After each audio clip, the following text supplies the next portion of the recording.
La grève a été reconduite cet après-midi au dépôt de Feyzin. La totalité des salariés du service expédition a décidé de poursuivre le mouvement qui a débuté, je vous le rappelle, le 27 septembre dernier, alors que le juge des référés lui a rejeté le recours déposé par les syndicats concernant les réquisitions sur le site.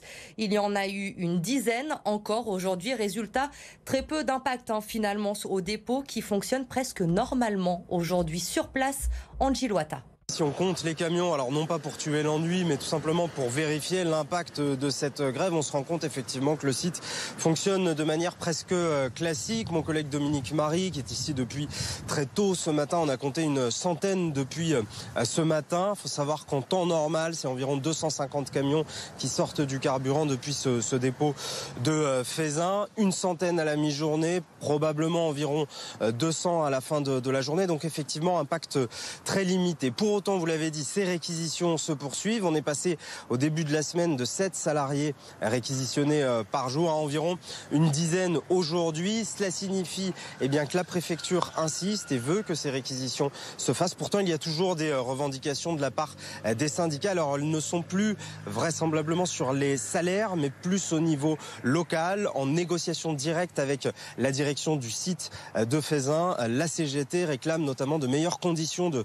sécurité sur ce site classé CVSO et puis l'embauche également de salariés intermittents à temps plein. Voilà, ce sont des revendications qui continuent donc de mobiliser les grévistes avec un impact, vous l'avez dit, très limité puisque le carburant sort. Il y a toujours 30% malgré tout des stations en Auvergne-Rhône-Alpes qui sont touchées par ces manques de carburant.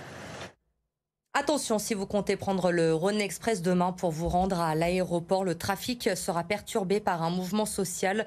Comptez une navette toutes les 30 minutes, navette qui ne circulera qu'entre la station Mézieux, zone industrielle, et l'aéroport de Lyon-Saint-Exupéry. Une correspondance sera assurée depuis Mézieux avec le T3 pour rejoindre Vaux-en-Velin-la-Soie et la Part-Dieu. Le maire de Lyon et le président de la métropole interpellent la ministre de la Transition énergétique. Dans un courrier, Grégory Doucet et Bruno Bernard font part de leur inquiétude concernant la centrale du Bugey et les risques susceptibles d'exposer les Lyonnais et les Grands Lyonnais, mais aussi les écosystèmes en cas de catastrophe.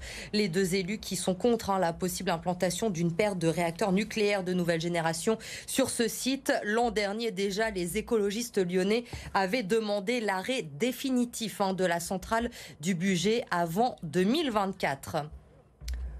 On ne s'attendait pas franchement à de longs discours de Laurent Wauquiez ce matin, mais le président de la région s'est contenté finalement du service minimum, très critiqué par son opposition après sa décision de faire l'assemblée plénière en visioconférence. Il a également laissé son vice-président à la sécurité répondre sur le fameux dîner des sommets. Jacques Terlinck.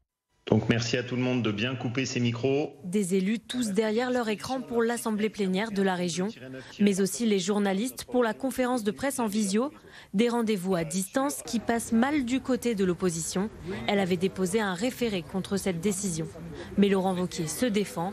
Leur référé liberté, et c'est quand même la meilleure réponse à la question qui a été posée, a fait l'objet d'une ordonnance de renvoi sans même être examiné au fond. Il y a apparemment que l'opposition qui n'a pas compris que dans notre pays, il était en ce moment très difficile de se déplacer et que dans la région particulièrement reste très touchée sur les pénuries de carburant. Malgré cette décision de justice, le Parti socialiste persiste. Ces méthodes ne respectent pas la démocratie et c'est aussi un moyen de ne pas aborder l'affaire des repas fastueux dans un château du Beaujolais. Je pense que Laurent Wauquiez est gêné aux entournures et que toute sa stratégie, c'est d'avoir une séance plénière où il y ait le moins de public possible, certainement pas des conseillers régionaux qui l'interpellent, et encore moins la presse qui vient l'interviewer sur ces questions-là. Une seule réponse au sujet des repas et ce n'est pas le président de la région, Laurent Wauquiez, qui prend la parole.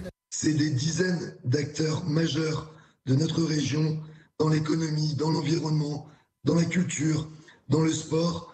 L'idée, c'est de les fédérer, de créer des synergies et de créer des retombées réelles pour notre région.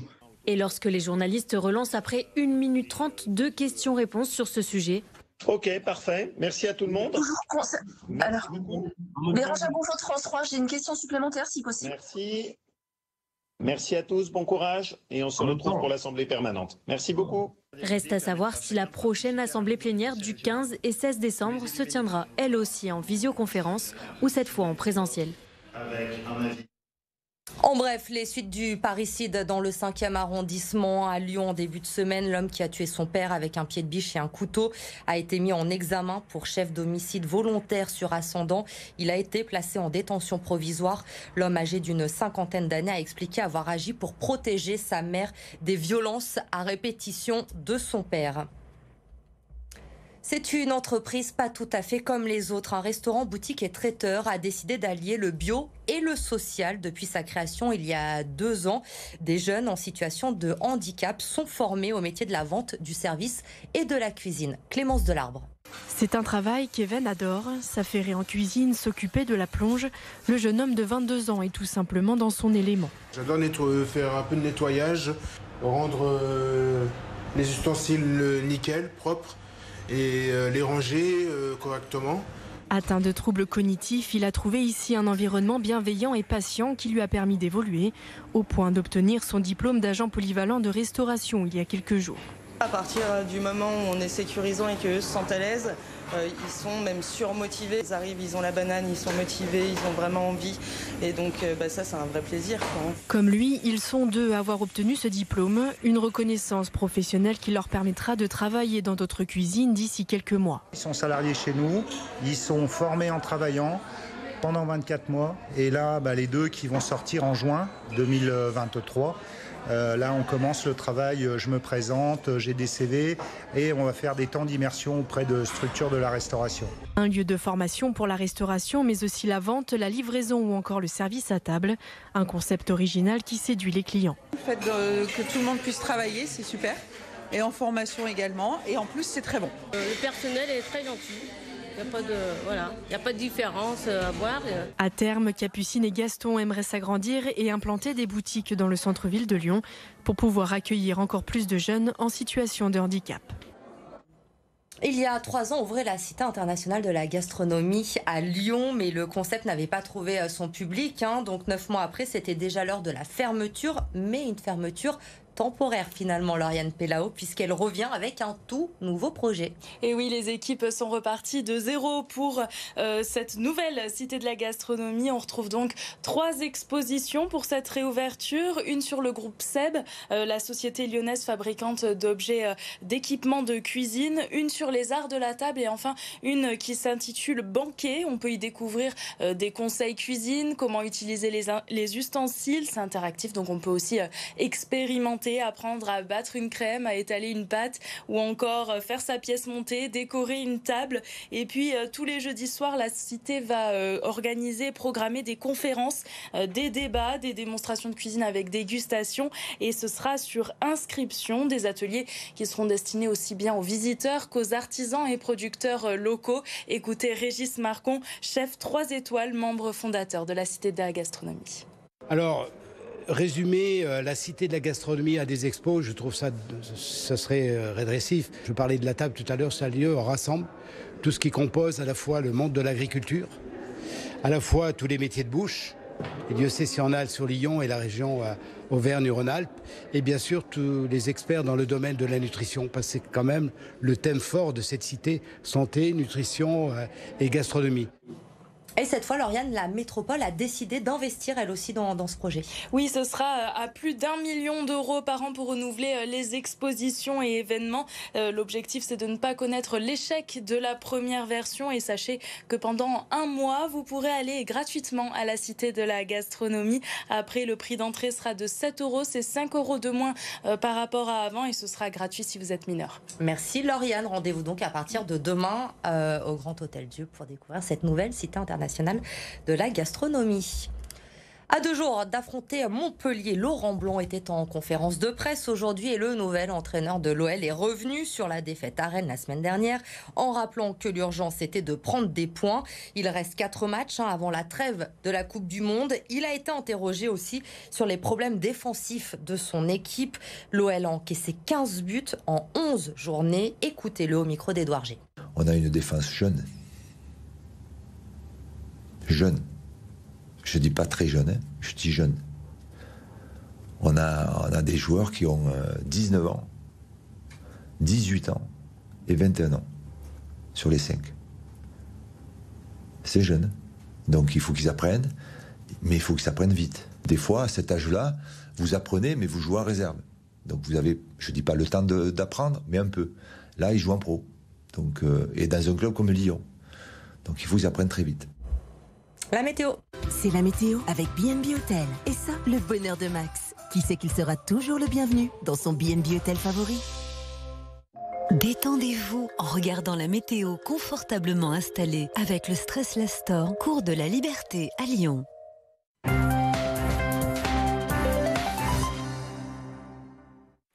Sur la région lyonnaise, votre vendredi matin s'annonce plutôt maussade, nuageux et pluvieux aussi, regardez, pour tout le monde, donc de Villefranche-sur-Saône jusqu'à Vienne, avec des températures quand même extrêmement douces et tout à fait homogènes, 16-17 degrés pour tout le monde. 15 degrés à Villefranche-sur-Saône. Dans le courant de l'après-midi, nous allons retrouver alors peut-être une petite amélioration. Cela dit, ça restera quand même instable. On pourra avoir quelques trouées. C'est vrai qu'à l'est de Lyon, ça restera quand même encore assez couvert. Il fera 19 à Bourgoin-Jallieu, tout comme à Lyon. Et on attend 20 degrés à Villefranche-sur-Saône.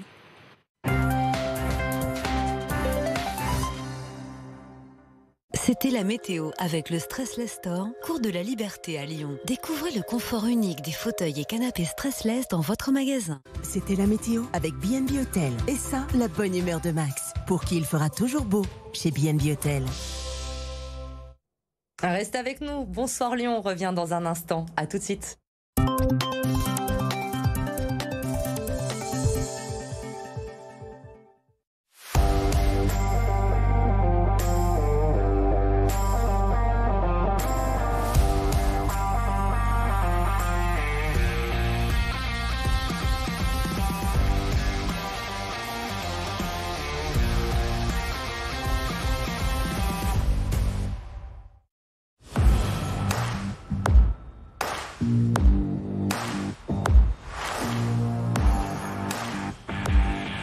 La force du loup est dans la meute.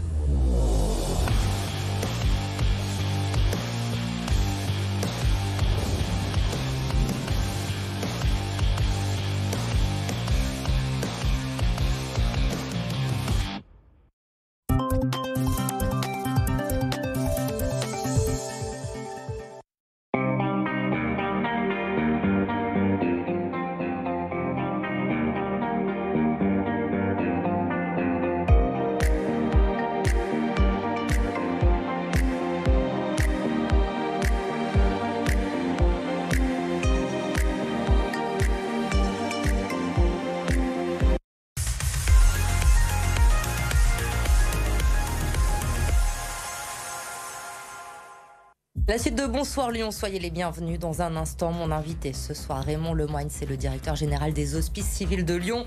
On va parler avec lui de sobriété énergétique, les HL qui ont dévoilé leur plan évidemment. Mais d'abord, les 3 infos à retenir de ce jeudi 20 octobre. À la une ce soir, le mouvement de grève qui se poursuit encore à la raffinerie de Feyzin. La grève a été reconduite à la mi-journée.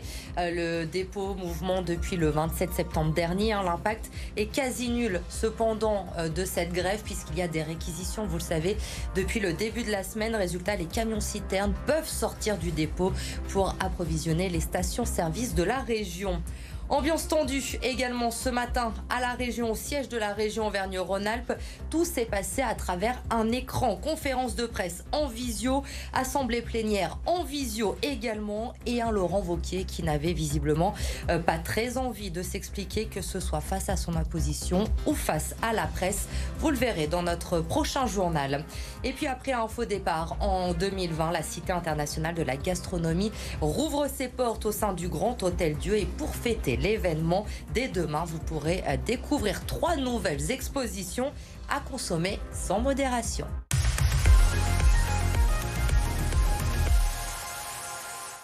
Bonsoir Raymond Lemoigne. Bonsoir. Merci d'être avec nous sur BFM Lyon. Vous êtes le directeur général des Hospices Civils de Lyon et comme beaucoup, vous venez de présenter le plan de sobriété énergétique qui va être mis en place au sein des HCL.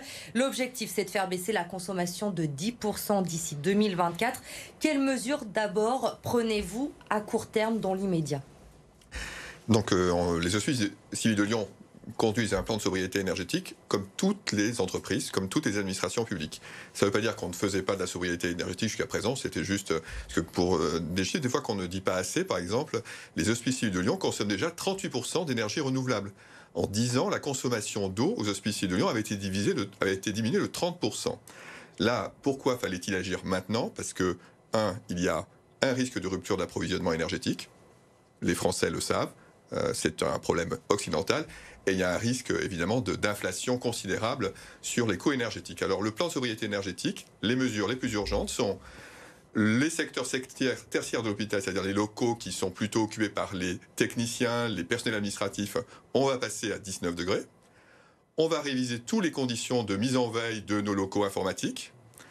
On va rationaliser notre espace de travail pour s'interroger sur les espaces de travail que l'on pourrait mieux fermer, le cas échéant, pour concentrer les économies sur le temps nécessaire pour travailler, y compris en essayant de négocier à l'occasion un nouvel accord sur le télétravail, chaque fois que cela sera possible. On va renouveler les éco-gestes.